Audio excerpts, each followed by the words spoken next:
దేవుడు ఒక పరిష్కార మార్గాన్ని, దేవుడు నిబంధనలు ఇచ్చాడు. ఆ నిబంధనలన్నీ మీరతానే వచ్చారు.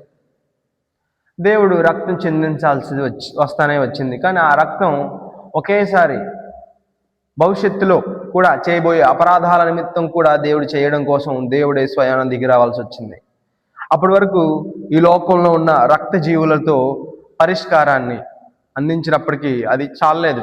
మనుషుల్లో మార్పు రాలేదు. మనుషుల్ని దేవుడు నిబంధనల్ని ఆ హృదయాల్లో నిలవలేకపోతున్నాయి.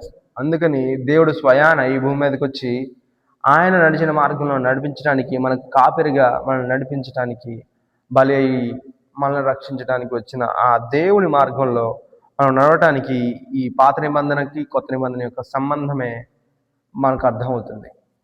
ఈ పాత నిబంధనలో దేవుడు అమలుపరిచిన ఈ గొప్ప ప్రణాళిక కొత్త నిబంధన నెరవేర్చింది.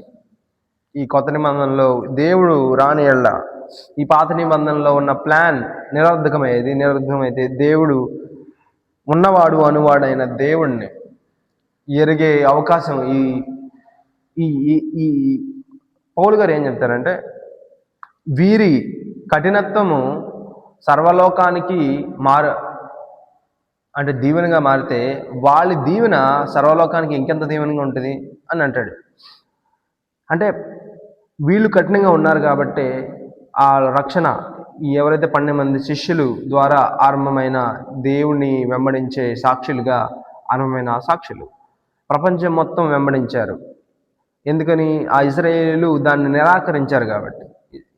మీ మెస్సయ్య నువ్వు కాదు, మాకు మెస్సయ్య అంటే గొప్ప రాజ్యాన్ని, గొప్ప ధనాన్ని, గొప్ప వసతులని, ఘనాన్ని ఇచ్చేవాడు మాకు కావాలి అని యేసుప్రభు ఇచ్చిన పాపక్షమాపణ, మారు మనస్సు, హృదయ శుద్ధిని వాళ్ళు నిరాకరించారు. కాబట్టి దేవుడు రెండవ దేవాలయాన్ని పతనం చేశాడు.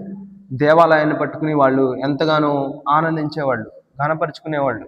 అందుకనే స్టెఫన్ని రాళ్లతో కొట్టి చంపడం ఎందుకు జరిగింది? మీరు ఈ సీనాయి పర్వతం దగ్గర దూడను చేసుకుని ఎలా అయితే ఊరిగారో ఈ దేవాలయాన్ని చూసి మీరు అలాగే ఊరేగుతున్నారని స్టెఫను వాళ్ళని ఖండించి తిడతాడు. ఈ దేవాలయాన్ని పట్టుకుని మీరు ఎందుకు ఇలా ఒక అన్యుల్లాగా ప్రవర్తిస్తారు? దేవుడు మీ దేహంలో ఉండే దేవుణ్ణి మీరు ప్రేమించట్లేదు, మీరు పైకి కనిపించే వాటిని ప్రేమిస్తున్నారని తిడటం వలన స్టెఫన్ని రాళ్ళతో కొట్టి చంపారు. అప్పుడు స్టెఫన్ ఏమంటాడు? ప్రభువా, వీరేం చేస్తున్నారో వీరు ఎరుగురు కనుక వీరిని క్షమించుని అంటాడు. అది పరిశుద్ధాత్మ శక్తి వలన జరిగింది. యేసు ప్రభువారు శిలువలో ఏ మాట అయితే పలకగలిగాడో అదే మాట పరిశుద్ధాత్మ వలన స్టెఫన్ పలికాడు.